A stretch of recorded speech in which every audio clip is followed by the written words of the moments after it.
옛날 옛적 대한민국에서 가장 화려한 도시 서울의 중심부 한 젊은이가 살고 있었습니다. 그의 이름은 이민준. 국내 굴지의 대기업 태양그룹의 유일한 후계자인 그는 태어날 때부터 모든 것을 가졌지만 동시에 숨막히는 기대감 속에서 자랐습니다. 그의 가문인 태양가는 수많은 계열사를 거느렸고 다른 재벌 가문과의 정략 결혼을 통해 부와 권력을 유지해왔습니다. 이는 수세기 동안 이어진 그들만의 철옹성이었습니다. 민준이 23살이 되던 해 그의 아버지인 이 회장은 엄숙한 저녁 식사 자리에서 때가 왔음을 선언했습니다. 국내 또 다른 유력 가문인 하늘가와 혼사가 성사되었고 그 집안의 장녀 박서연이 그의 아내가 될 것이라고 말입니다. 민준은 세상이 무너지는 것 같았습니다. 서연은 아름답고 교양 있고 명망 있는 가문의 딸이었습니다. 부모님이 원하는 모든 것을 갖춘 여자였죠.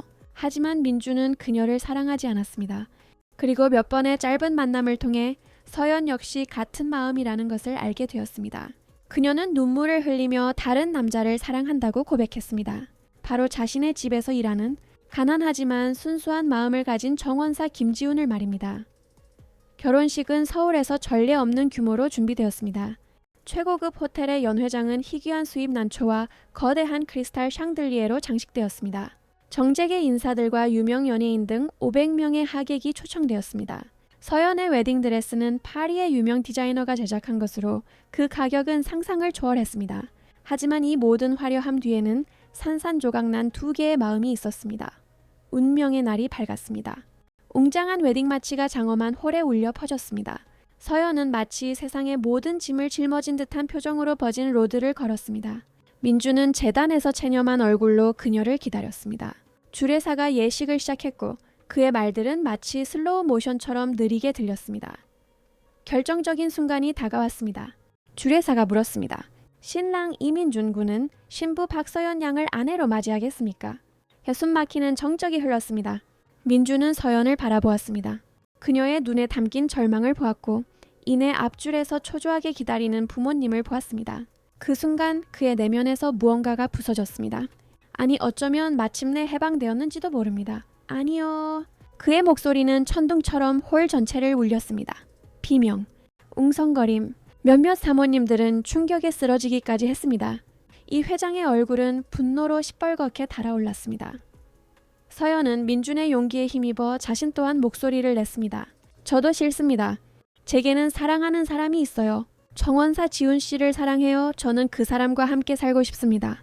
순식간에 예식장은 아수라장이 되었습니다.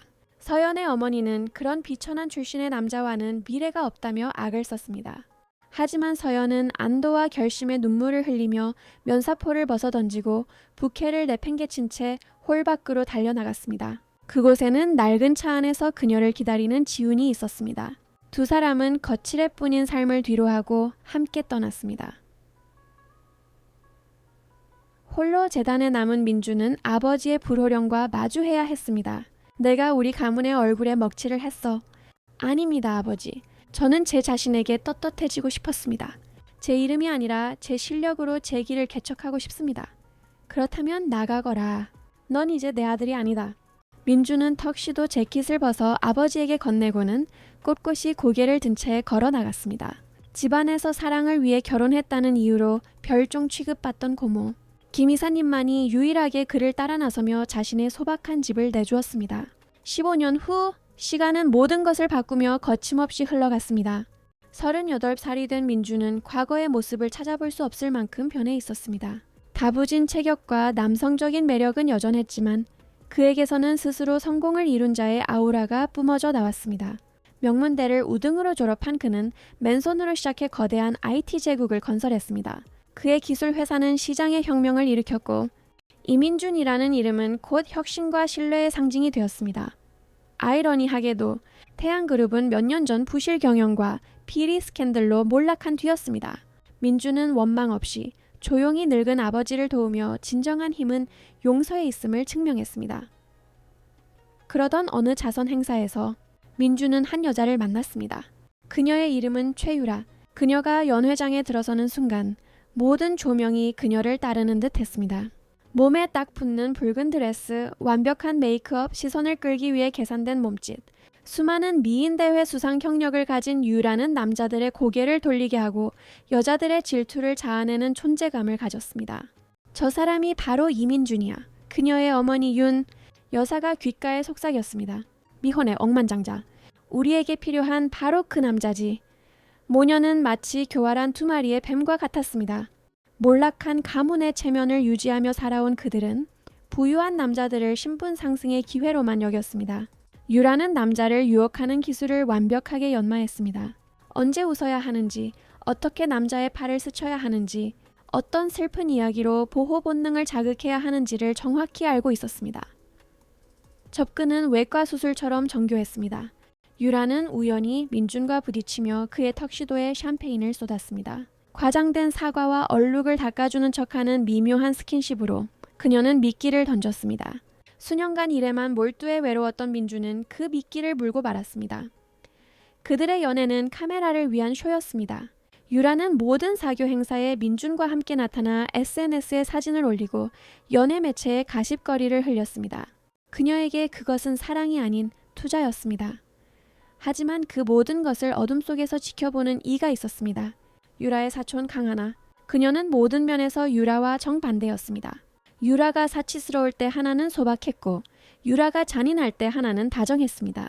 5살에 고아가 된 후 이모인 윤 여사의 집에 맡겨졌지만 맡겨졌다는 말은 노예가 되었다는 말의 완곡한 표현일 뿐이었습니다. 어릴 적부터 하나는 새벽 5시에 일어나 집을 청소했습니다. 유라가 피아노와 예절 교육을 받는 동안 하나는 마룻바닥을 닦았습니다. 유라가 값비싼 드레스를 입고 미인 대회를 나갈 때 하나는 밤새 그 드레스를 바느질했습니다. 유라가 상을 탈 때마다 하나는 모욕을 당해야 했습니다. 이것 봐, 하나야. 예쁘게 태어나면 이렇게 되는 거야. 못생긴 널 거둬주는 것만으로도 감사해야지. 하지만 하나에게는 유라가 결코 가질 수 없는 것이 있었습니다. 바로 순수하고 강인한 영혼이었습니다. 얼마 없는 자유시간에는 무료 온라인 강의로 간호학을 공부하며 언젠가 사람들을 돕고 자신만의 삶을 살 날을 꿈꿨습니다. 운명의 전환점 모든 것은 15년 전 민준을 거두었던 고모 김 이사님이 의문의 사고를 당하면서 변하기 시작했습니다. 그녀는 집 계단 아래에서 의식을 잃은 차에 발견되었습니다. 의사들은 그녀가 왜 완전히 의식을 회복하지 못하고 혼미한 상태에 머무는지 설명하지 못했습니다. 민준은 절망에 빠졌습니다. 고모는 단순한 친척이 아니었습니다. 친부모에게 버림받았을 때 그를 아들로 선택해준 어머니와 같은 존재였습니다. 그는 믿을 만한 간병인이 필요하다는 사실을 유에게 털어놓았습니다. 자기야, 걱정 마. 유라는 계산적인 미소를 지으며 말했습니다. 내 사촌 하나가 간호 경험이 있잖아. 걔를 고용하는 건 어때? 윤 여사는 와인을 마시다 사례가 들릴 뻔했습니다. 하나, 식물을 엄마 잘 생각해봐. 유라가 속삭였습니다. 하나가 민준 씨 집에서 일하면 계속 우리 하녀나 마찬가지야. 월급 한 푼 안 줘도 되고 바로 옆에서 감시할 수도 있잖아. 다음 날 하나는 호출을 받았습니다. 그녀는 가진 옷 중에 가장 단정한 남색 원피스를 입고 민준의 웅장한 저택에 도착했습니다. 그녀의 손은 두려움이 아닌 희망으로 떨리고 있었습니다. 마침내 매일같이 겪던 굴욕에서 벗어나 제대로 된 일을 할 수 있게 된 것입니다. 민준이 문을 열었을 때 시간은 멈춘 듯 했습니다. 하나의 외모는 특별할 것이 없었습니다. 갈색 머리를 수수하게 묶고 화장기 없는 얼굴에 겸손한 자세. 하지만 그녀의 눈에는 유렉에서는 단 한 번도 본 적 없는 빛, 즉 평온함이 깃들어 있었습니다. 안녕하세요, 이민준 대표님. 간병인 면접 보러 온 강하나입니다. 그녀의 목소리는 꿀처럼 부드러웠고 진심 어린 친절함이 묻어나는 한마디 한마디가 민준의 잠들어 있던 마음속 무언가를 건드렸습니다. 들어오세요. 그리고 그냥 민준 씨라고 부르세요. 면접을 보는 내내 민준은 깊은 인상을 받았습니다. 하나는 전문적인 지식을 보여주었을 뿐만 아니라 노인을 돌보는 것에 대해 이야기할 때 진정한 연민을 드러냈습니다. 그가 율에 대해 언급했을 때 그는 하나의 얼굴에 스쳐 지나가는 어두운 그림자를 보았습니다. 두 분 가깝게 지내시나요? 저희는 사촌이에요. 부모님이 돌아가신 후 그 집에서 자랐습니다. 그 말 속에는 다 하지 못한 이야기가 있었지만 민주는 굳이 캐묻지 않았습니다. 그는 즉시 그녀를 고용했습니다. 어둠 속의 진실 하나가 일을 시작하자 저택의 분위기는 즉시 달라졌습니다. 그녀에게는 사람을 돌보는 타고난 재능이 있었습니다. 김 이사님이 알아듣지 못하는 것 같을 때도 계속 말을 걸었고 마음을 안정시키는 듯한 옛 노래를 불러주었으며 공부하며 배운 특별한 차를 대접했습니다. 하지만 무언가 그녀를 불안하게 했습니다. 김 이사님은 아주 가끔 정신이 돌아올 때면 겁에 질린 표정을 지었습니다. 그녀는 놀라울 정도의 힘으로 하나의 팔을 붙잡고 중얼거렸습니다. 밀었어. 그 여자들이 조심해 하나는 조각들을 맞추기 시작했습니다. 김 이사님이 쓰러진 날은 유라가 집에 방문했던 날과 겹쳤습니다. 그날의 CCTV는 의문스럽게도 작동이 멈춰 있었습니다. 그리고 이상한 점은 또 있었습니다. 유라가 민준을 만나러 와서 김 이사님을 보고 갈 때마다 그 후 며칠간 할머니의 상태는 악화되었습니다. 김 이사님을 지켜야겠다고 결심한 하나는 바로 옆방에서 자도 되겠냐고 허락을 구했습니다. 그녀의 헌신에 감동한 민준은 즉시 동의했습니다. 유라가 싫어할 텐데 그는 거의 혼잣말처럼 중얼거렸습니다. 김 이사님의 건강이 최우선입니다. 하나는 부드럽지만 단호하게 대답했습니다. 그리고 유라는 정말로 싫어했습니다. 그 속물, 당신한테 접근하려고 수작 부리는 거잖아. 그녀는 그 사실을 알게 되자 소리쳤습니다. 당신 집에서 잔다고? 말도 안 돼. 하지만 민주는 처음으로 유라의 극적인 항의에 굴복하지 않았습니다. 폭로에 밤 모든 것이 드러난 것은 어느 목요일 새벽이었습니다. 밤에도 수시로 김 이사님을 확인하는 습관이 생긴 하나는 복도에서 속삭이는 소리를 들었습니다. 유라와 윤 여사의 목소리였습니다. 문틈으로 엿본 그녀는 피가 얼어붙는 듯한 광경을 목격했습니다. 유라가 주사기를 들고 김 이사님의 링거에 약물을 주입하려는 순간이었습니다. 누가 깨기 전에 서둘러 윤 여사가 속삭였습니다. 이것만 한 번 더 맞으면 영원히 기억을 되찾지 못할 거야. 그리고 저 할망구가 죽으면 이민주는 약해지겠지. 그때 빨리 결혼하면 모든 재산이 우리 것이 되는 거야. 유라는 잔인한 미소를 지으며 답했습니다. 하나는 두 번 생각하지 않았습니다. 문을 활짝 열며 외쳤습니다. 지금 뭐 하는 짓이에요? 그 비명에 온 집안이 잠에서 깼습니다. 가정부 아주머니가 먼저 달려왔고 잠옷바람에 민준이 뒤따라왔습니다. 무슨 일이야? 뱀처럼 재빠른 유라는 주사기를 숨기고 울기 시작했습니다. 민준 씨, 저 간병인이 나한테 끔찍한 누명을 씌우고 있어. 난 그냥 고모님이 괜찮으신지 보러 온 것뿐이라고. 셔지스마. 하나는 분노로 몸을 떨며 소리쳤습니다. 당신이 주사기 들고 있는 걸 봤어요. 아주머니도 보셨죠? 가정부 아주머니는 용감하게 사실을 말했습니다. 네, 대표님. 최유라 아가씨 손에 무언가 들려 있는 걸 봤습니다.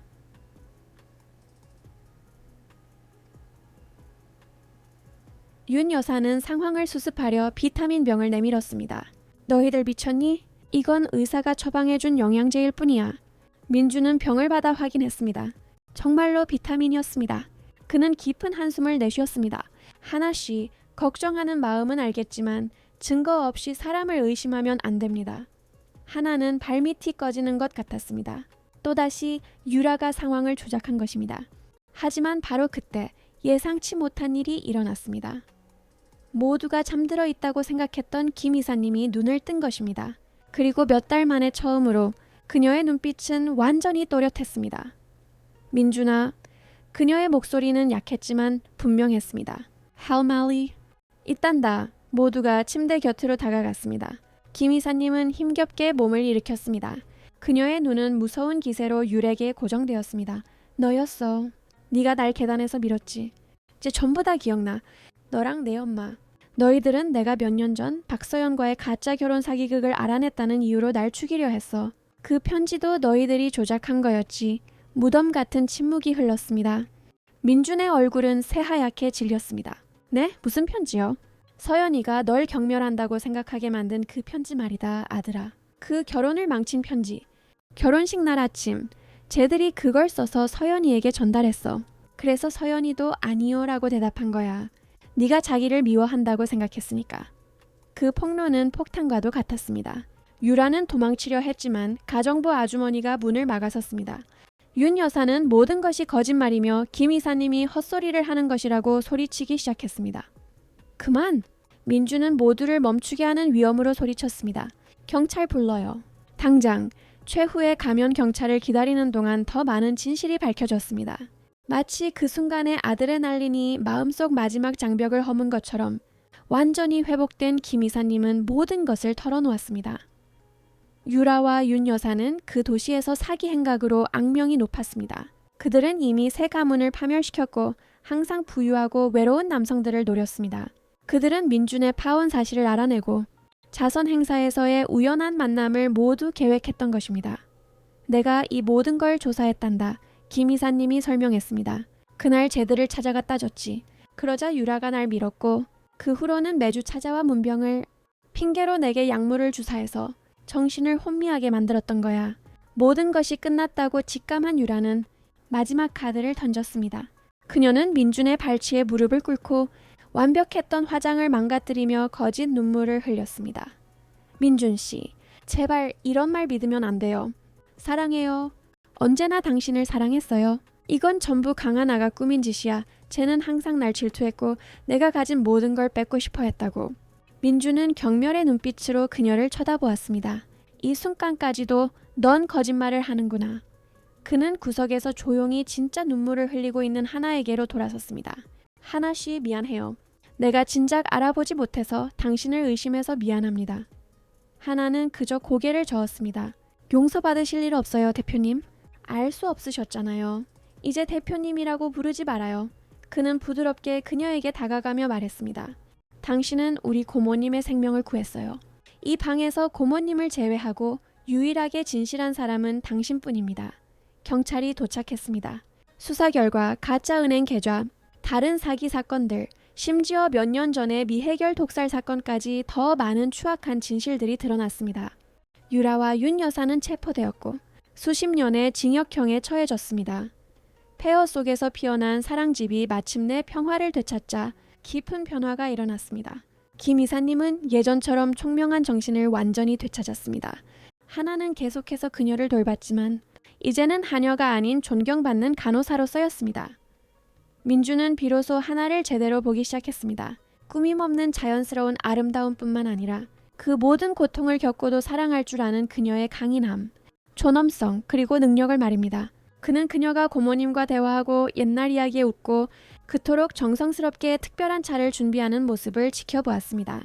자신의 꿈에 대해서는 한 번도 이야기한 적이 없네요. 어느 날 정원에서 함께 커피를 마시던 그가 말했습니다. 꿈이요? 하나는 슬프게 미소 지었습니다. 저 같은 사람들은 꿈을 너무 크게 꾸지 않는 법을 배워요. 대표, 아니 민준 씨, 하나 씨 같은 사람이요?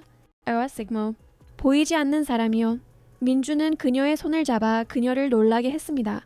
나에게 당신은 단 한 번도 보이지 않는 사람이 아니었어요. 이 집에 처음 들어온 순간부터 당신은 이곳을 밝혔어요. 유라는 불꽃놀이 같았죠. 시끄럽고 화려하지만 순간적이었어요. 하지만 당신은 아침 햇살 같아요. 변함없고 따뜻하고 없어서는 안 될 존재죠. 하나는 얼굴을 붉히며 손을 빼려 했지만 그는 단단히 붙잡았습니다. 나는 당신과 사랑에 빠졌어요, 하나씨. 정확히 언젠지는 모르겠어요. 당신이 고모님께 노래를 불러주는 걸 봤을 때인지도 아니면 그토록 용감하게 고모님을 지켰을 때인지도 어쩌면 당신이 처음 들어와 내 소란스러운 마음에 평화를 가져다준 바로 그 첫날이었을지도 모르죠. 민준 씨, 저는 그냥 당신은 나의 전부예요. 내가 만나본 사람 중에 가장 특별한 여자입니다. 당신과 결혼하는 것은 내 인생 최고의 영광이 될 겁니다.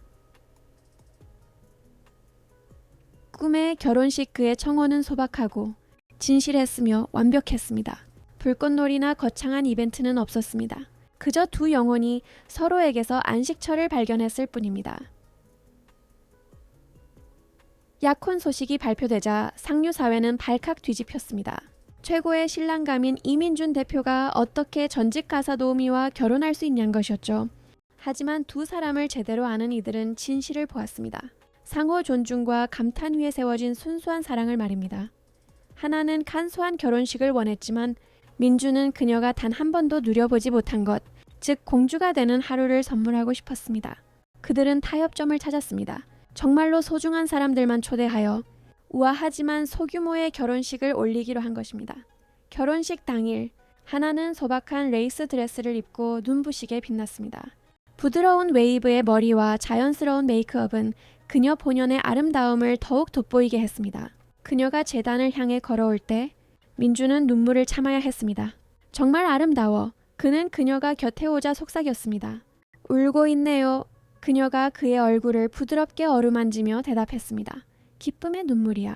감사의 눈물. 당신이 존재해줘서 내게 예라고 말해줘서. 몇 년 전 그 비극적인 결혼식을 주재했던 주례사가 미소를 지었습니다. 이번에는 제대로 된 한 쌍을 만난 것 같군요. 두 사람은 직접 쓴 서약을 낭독했습니다. 민준이 약속했습니다. 맑은 날뿐만 아니라 특히 폭풍우가 몰아치는 날에도 당신을 사랑하겠습니다. 당신이 스스로를 평범하다고 느낄 때조차 나는 당신 안의 여왕을 항상 알아보겠습니다. 우리 집이 당신의 성이 되고 우리 사랑이 당신의 왕국이 되게 하겠습니다. 하나가 떨리는 목소리로 답했습니다. 세상이 혼란스러울 때 당신의 평화가 되겠습니다. 첫날부터 마지막 날까지 변함없는 강도로 당신을 사랑하겠습니다. 내 사랑이 언제나 당신의 안식처가 되도록 약속합니다. 키스가 허락되자 연 회장은 박수갈채로 터져 나갔습니다. 완전히 회복된 김 이사님은 기쁨의 눈물을 흘렸습니다. 하객으로 초대된 저택의 옛 직원들조차 감동했습니다. 그들은 언제나 하나가 특별하다는 것을 알고 있었습니다. 행복의 에필로그 5년이 흘렀습니다. 한때 차갑고 조용했던 민준의 저택은 이제 아이들의 웃음소리로 가득 찼습니다. 하나는 쌍둥이 서준과 서아를 낳았고 아이들은 아버지의 눈과 어머니의 따뜻한 마음을 물려받았습니다. 하나는 민준의 재산 일부를 사용하여 고아들을 위한 재단을 설립했습니다. 그녀 자신이 겪었던 일을 다른 아이들이 겪지 않도록 하기 위함이었습니다.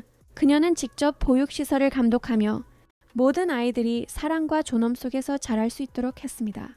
아내에게 영감을 받은 민주는 자신의 회사를 더욱 인간적인 기업으로 탈바꿈시켰습니다. 수익은 여전히 중요했지만 사람이 최우선이 되었습니다. 직원들은 그를 존경했고 언론은 그를 칭송했지만 그 무엇도 집에 돌아왔을 때 그를 맞이하는 하나의 미소만큼 중요하지는 않았습니다.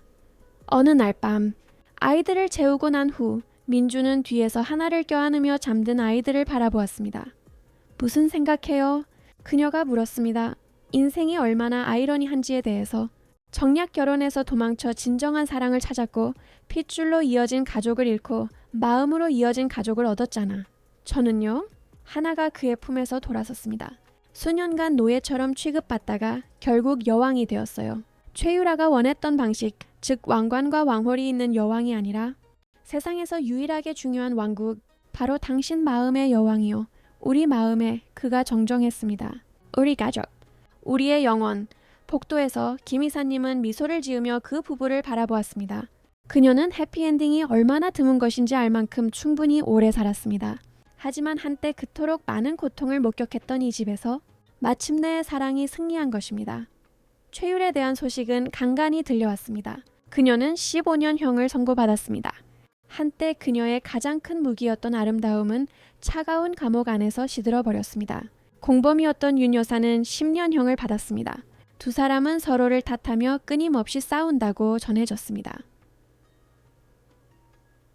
하지만 하나는 그들의 불행에 기쁨을 느끼지 않았습니다. 심지어 익명으로 그들의 기본적인 영치금을 보내주기까지 했습니다. 민준이 그 사실을 알고 이유를 물었습니다. 증오는 어떤 감옥보다 더 지독한 감옥이니까요. 나는 자유롭고 싶어요. 용서하기로 선택했어요. 그들을 위해서가 아니라 나 자신과 우리, 그리고 우리 아이들을 위해서요. 아이들이 사랑은 언제나 승리하고 선은 비록 더딜지라도 반드시 이긴다는 것을 배우며 자라길 바래요. 그렇게 사촌이 화려한 런웨이를 걷는 동안 마룻바닥을 닦던 고아 소녀는 그 도시에서 가장 존경받고 사랑받는 여성이 되었습니다. 그녀가 가진 부나 가문의 이름 때문이 아니었습니다. 그것은 증오 대신 사랑을, 복수 대신 용서를, 거짓 대신 진실을 선택한 사람에게서 뿜어져 나오는 피 때문이었습니다. 그녀의 이야기는 널리 퍼져 비슷한 처지의 다른 젊은 여성들에게 영감을 주었습니다. 하나는 종종 신데렐라에게는 요정 데모가 필요한 것이 아니라 선은 반드시 길을 찾는다는 용기와 존엄, 그리고 믿음만 있으면 된다는 것을 보여줘서 고맙다는 편지를 받곤 했습니다. 그중 한 편지에는 이렇게 쓰여 있었습니다. 이민준 사모님, 당신은 진정한 아름다움이 얼굴이 아닌 영혼에 있다는 것을 가르쳐 주셨습니다. 진정한 힘은 남을 짓밟는 것이 아니라 스스로를 일으켜 세우는 데 있다는 것을요. 고아도 여왕이 될 수 있다는 것을 보여주셔서 감사합니다. 하나는 그 편지를 액자에 넣어두었습니다. 인생이 힘겨울 때마다 그녀는 그것을 읽으며 자신이 어디에서 와서 어디로 가게 되었는지를 되새겼습니다. 민주는 종종 서재에서 눈물을 흘리며 그 편지들을 읽고 있는 그녀를 발견하곤 했습니다. 당신은 정말 많은 인생을 바꿨어. 그가 말했습니다. 우리가 바꾼 거죠. 그녀가 정정했습니다. 당신의 사랑은 나에게 날개를 주었고 당신의 믿음은 나에게 힘을 주었어요. 혼자였다면 전 아직도 이모 집 마룻바닥을 닦고 있었을 거예요. 아니, 민주는 동의하지 않았습니다. 당신은 언제나 날개를 가지고 있었어.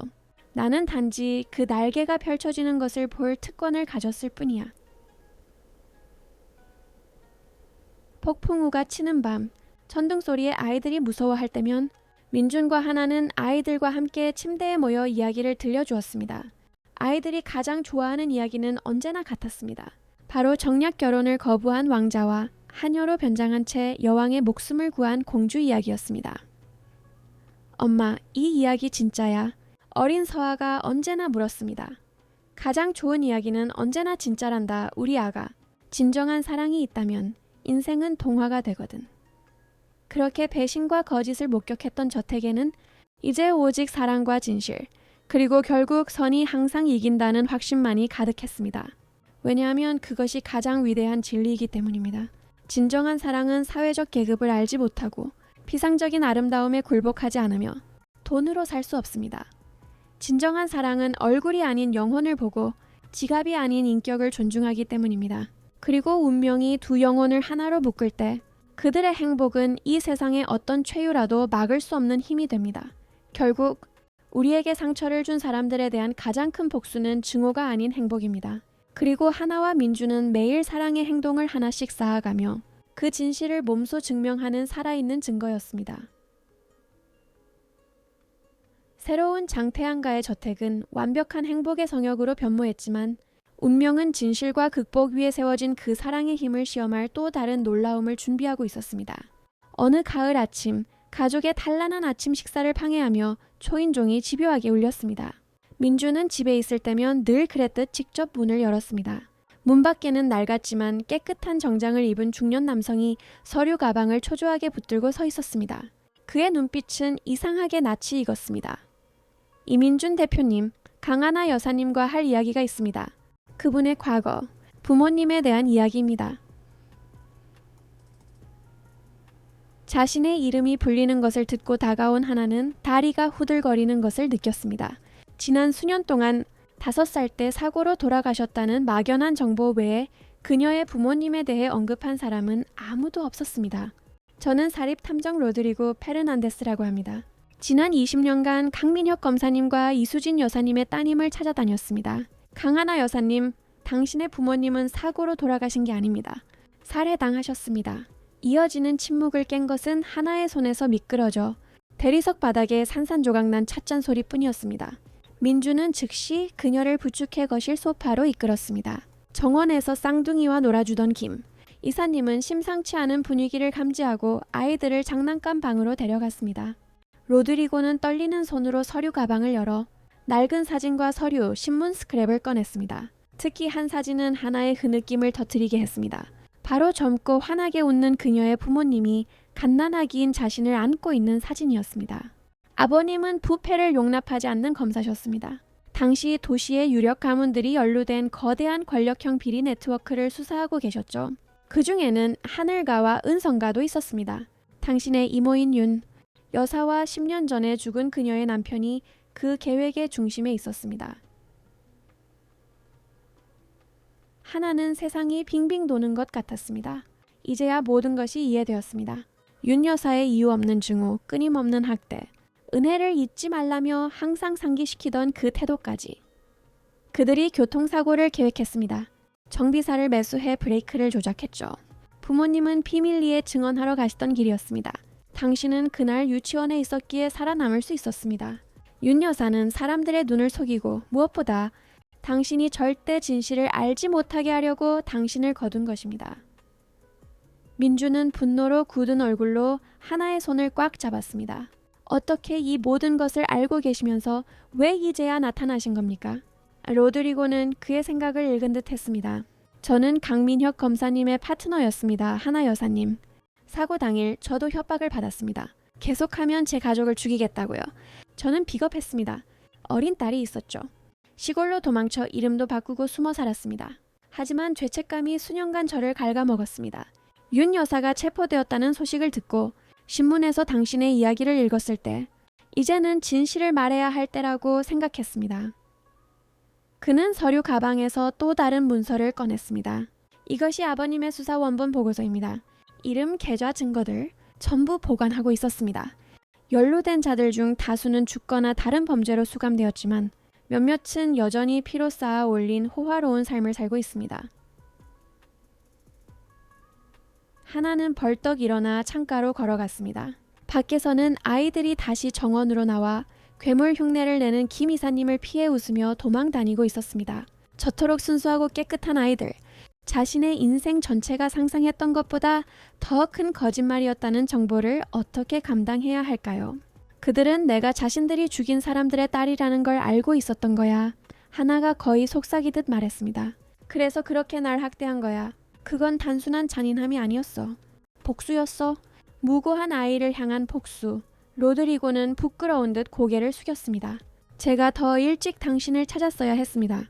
지켜드렸어야 했습니다. 하지만 두려움이 저를 마비시켰습니다. 당신이 당신을 지켜줄 만큼 강력한 가족을 둔 강한 여성이 되었다는 것을 보고 나서야 용기를 낼 수 있었습니다. 민준이 일어서자 그의 존재감이 방 안을 압도했습니다. 더 많은 증거가 있습니까? 법적으로 사용할 수 있는 무언가가요? 전부 가지고 있습니다. 녹음 파일, 서류, 심지어 윤 여사의 남편이 죽기 전에 남긴 영상 자백까지도요. 그는 말기암이었고 양심의 가책을 덜고 싶어 했습니다. 성당의 신부님에게 모든 것을 고백했는데 제가 그 신부님의 도움을 받아 성당에 카메라를 설치해둔 것을 몰랐을 겁니다. 그 신부님 또한 강민혁 검사님을 아는 분이셨죠. 그 후 며칠은 폭풍과 같았습니다. 민주는 국내 최고의 변호사들로 팀을 꾸렸습니다. 증거는 당국에 제출되었고 새로운 수사가 시작되었습니다. 이 사건은 전국적인 관심사로 떠올랐습니다. 자신을 거두어준 가족에게 부모님이 살해당했다는 사실을 알게 된 고아의 이야기는 대한민국을 충격에 빠뜨렸습니다. 감옥에 있던 유라는 어머니와 다른 연루자들의 더러운 비밀을 폭로하며 감형을 위한 협상을 시도했습니다. 그녀의 아름다움은 완전히 사라져 있었습니다. 스트레스와 열악한 식사, 그리고 무엇보다 값비싼 관리를 받지 못하자 그녀는 과거의 그림자 같은 모습으로 변해 있었습니다. 형량을 줄여보려는 필사적인 시도로 그녀는 하나에게 편지를 썼습니다. 비오는 오후에 편지가 도착했습니다. 하나는 편지를 열기 전에 망설였지만 민주는 그녀를 격려했습니다. 무슨 내용이든 당신이 앞으로 나아가기 위해 필요한 과정일 거야. 사촌 하나에게, 아니 이민준 사모님께 용서받을 자격이 없다는 걸 알지만 완전한 진실을 알아주었으면 해.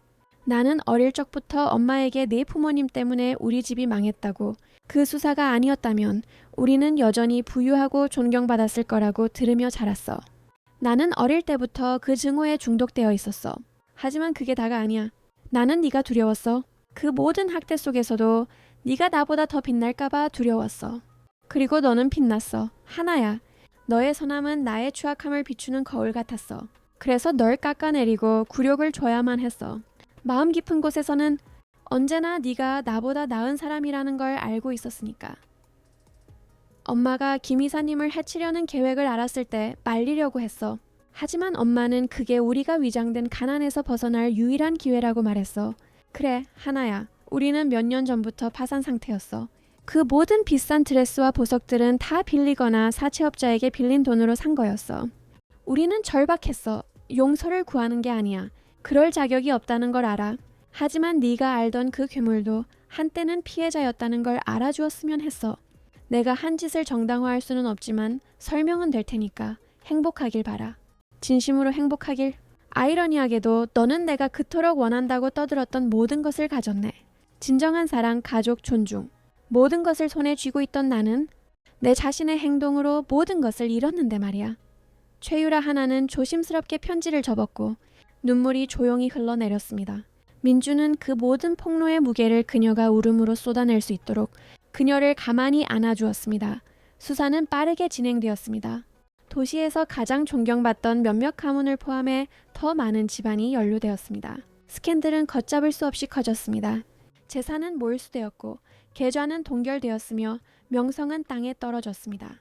윤 여사는 다른 혐의들과 더불어 강민혁 부부 살해 혐의로 무기징역을 선고받았습니다.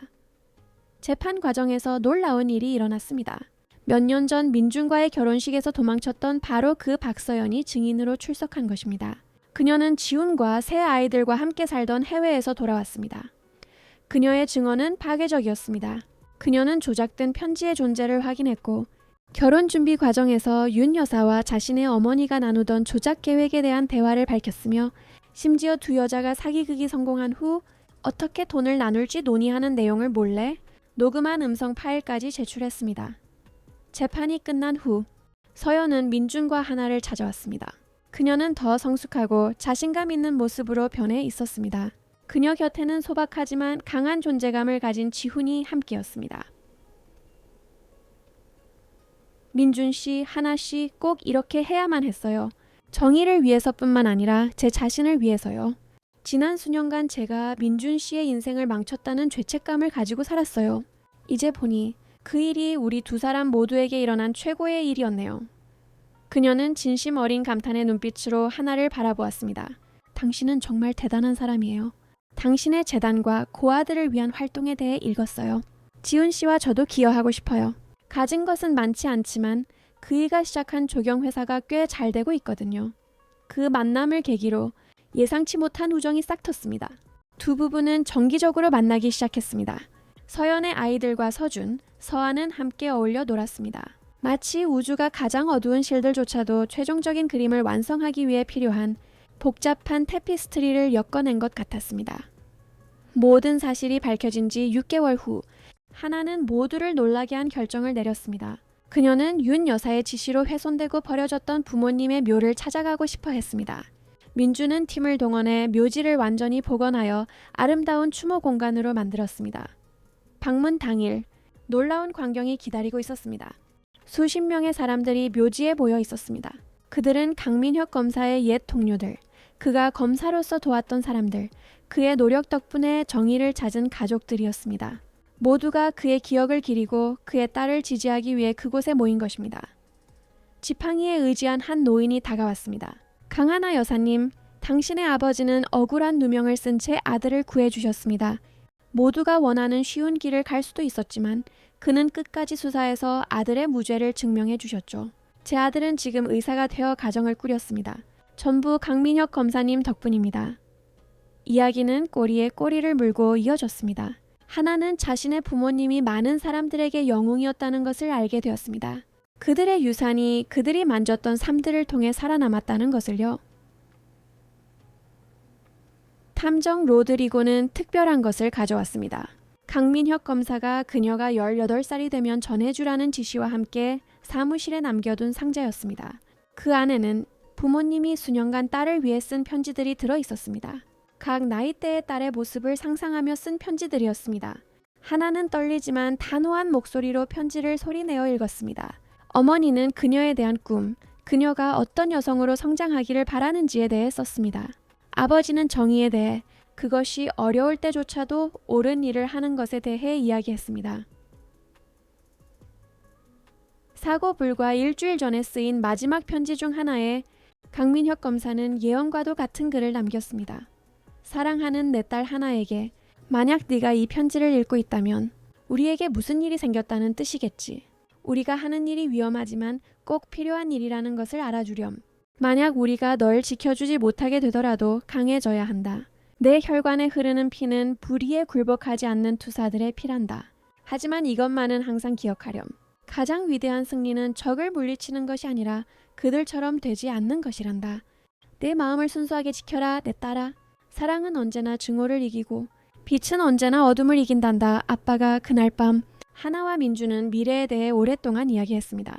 재단은 이제 범죄 피해 가족들에게 무료 법률 지원을 제공하는 부서를 추가하여 확장될 것이었습니다. 이름은 정의와 희망을 위한 강민혁 이수진 재단이 될 것이었습니다. 하지만 운명은 아직 마지막 카드를 쥐고 있었습니다. 2주 후 정기 검진 중에 하나는 다시 임신했다는 사실을 알게 되었습니다. 이번에는 한 아이였지만 그 소식은 깊은 상징성을 띠고 왔습니다. 아들이면 민혁이라고, 딸이면 수진이라고 이름 짓고 싶어요. 그녀가 말하자 민주는 그녀를 껴안고 울었습니다. 임신 기간은 평온하게 지나갔습니다. 하나는 7개월 차까지 재단 일을 계속했고 민준의 간곡한 부탁에 휴식을 취하기 시작했습니다. 그 휴식 기간 동안 그녀는 책을 쓰기 시작했습니다. 복수나 명예를 위해서가 아니라 비슷한 상황에 처한 다른 사람들이 언제나 희망이 있다는 것을 알 수 있도록 자신의 모든 이야기를 담았습니다. 어느 봄날 아침 출산이 시작되었습니다. 딸 수지는 한 번도 만나보지 못했지만 마치 그녀를 통해 살아 숨쉬는 듯한 할머니의 눈을 가지고 태어났습니다. 이제 명예 증조할머니가 된 김 이사님은 아기를 처음 안아보고 눈물을 흘렸습니다. 이 아이는 강씨 집안의 강인함과 진정한 태양가의 마음을 가졌구나. 그녀는 핏줄이 아닌 인격을 언급하며 말했습니다. 이제 6살이 된 쌍둥이는 여동생에게 매료되었습니다. 서아는 동생의 방을 꾸밀 그림을 준비했고 서주는 수진의 첫 장난감이 될 곰 인형을 직접 골랐습니다. 인생은 언제나 그렇듯 오르막과 내리막을 반복하며 흘러갔습니다. 민준의 회사는 경쟁사의 기업 사냥 시도로 위기를 맞았지만 하나의 지지와 직원들의 충성심으로 도전을 극복했습니다. 재단은 성장하여 다른 도시에도 지부를 열었습니다. 하나는 대학과 행사에서 자신의 이야기를 나누는 강연자가 되었습니다. 어느 강연회에서 발표가 끝난 후 한 젊은 여성이 그녀에게 다가왔습니다. 그녀의 얼굴에는 화장으로도 다 가려지지 않은 폭력의 흔적이 있었습니다. 사모님, 저도 사모님과 비슷한 상황에 처해 있어요. 저를 학대하는 친척집에서 살고 있는데 갈 곳이 없어요. 어떻게 해야 하죠? 하나는 그 겁먹은 눈에서 자신의 모습을 보며 젊은 여성의 손을 잡았습니다. 첫째, 당신은 혼자가 아니라는 것을 알아야 해요. 둘째, 당신은 존중과 존엄을 누릴 자격이 있어요. 제 개인 명함을 드릴게요. 내일 전화해요. 재단에는 지원 프로그램 안전한 쉼터 학업과 취업을 위한 도움이 있어요. 당신은 그 상황에서 벗어날 수 있을 거예요. 약속해요. 지수라는 이름의 그 젊은 여성은 정말로 전화를 걸었습니다. 그녀는 재단의 보호를 받으며 학업을 마쳤고 몇 년 후 프로젝트의 코디네이터 중 한 명이 되었습니다. 그녀의 이야기는 하나를 통해 희망을 찾은 수백 명의 다른 이야기들과 함께 더해졌습니다. 하나의 책은 폭발적인 성공을 거두며 출판되었습니다. 모든 수입을 재단에 기부하는 조건으로 판권이 TV 드라마로 팔렸습니다. 드라마는 수백만 명의 사람들에게 감동을 주었고 이는 가정폭력과 은폐된 범죄에 대한 고발의 물결을 일으켰습니다. 윤 여사는 감옥에서 심장마비로 사망했습니다. 유라는 더 많은 범죄를 자백한 후 보안 등급이 낮은 교도소로 이감되었습니다. 그녀가 다른 수감자들에게 글을 가르치기 시작했다는 소식이 들려왔습니다. 아마도 어떤 식으로든 구원을 찾고 있었을 것입니다. 하나의 부모님 죽음에 대한 진실이 밝혀진 지 10년이 흘렀습니다. 어린 수지는 한 번도 만나지 못한 할아버지의 정의감을 물려받아 강하고 결단력 있게 자랐습니다. 서아는 의학의 재능을 보이며 국경 없는 의사회에서 일하는 것을 꿈꿨습니다. 놀랍게도 서주는 법학의 소질을 보이며 할아버지 강민혁처럼 검사가 되고 싶다고 말했습니다. 하나와 민준의 결혼 15주년 기념일이었던 특별한 저녁, 가족은 단촐한 저녁 식사를 위해 모였습니다. 이제 85살이지만 여전히 총명하고 활동적인 김 이사님이 건배를 제의했습니다. 우리가 만들기로 선택한 이 가족을 위하여, 모든 역경을 이겨낸 사랑을 위하여, 더딜지라도 반드시 찾아오는 정의를 위하여, 그리고 무엇보다 해피엔딩은 그것을 쓸 용기만 있다면 존재한다는 것을 내게 보여준 하나와 민준을 위하여. 그들이 잔을 부딪히는 순간 초인종이 울렸습니다. 몇 년 전 하나가 도와주었던 그 젊은 여성, 이제는 자신감 있고 성공한 여성이 된 지수였습니다. 그녀는 혼자가 아니었습니다. 5살쯤 되어 보이는 여자아이를 데리고 있었습니다. 사모님, 대표님 축하 자리를 방해해서 죄송해요. 하지만 제 딸을 꼭 소개해드리고 싶었어요. 엄마를 구해준 분을 꼭 만나고 싶다고 졸라서요. 수줍어하던 작은 아이가 하나에게 그림을 내밀었습니다. 창가에 공주님이 있는 알록달록한 선 그림이었고 삐뚤빼뚤한 글씨로 이렇게 쓰여 있었습니다. 우리 엄마를 구해줘서 고맙습니다. 하나는 아이를 껴안았고 눈물이 하염없이 흘렀습니다. 그 순간 모든 원이 완성되었습니다. 윤 여사와 다른 이들이 저지른 악은 선으로 변모했습니다. 고통은 목적이 되었고 괴로움은 공감을 낳았습니다. 지수는 저녁 식사에 초대되었습니다.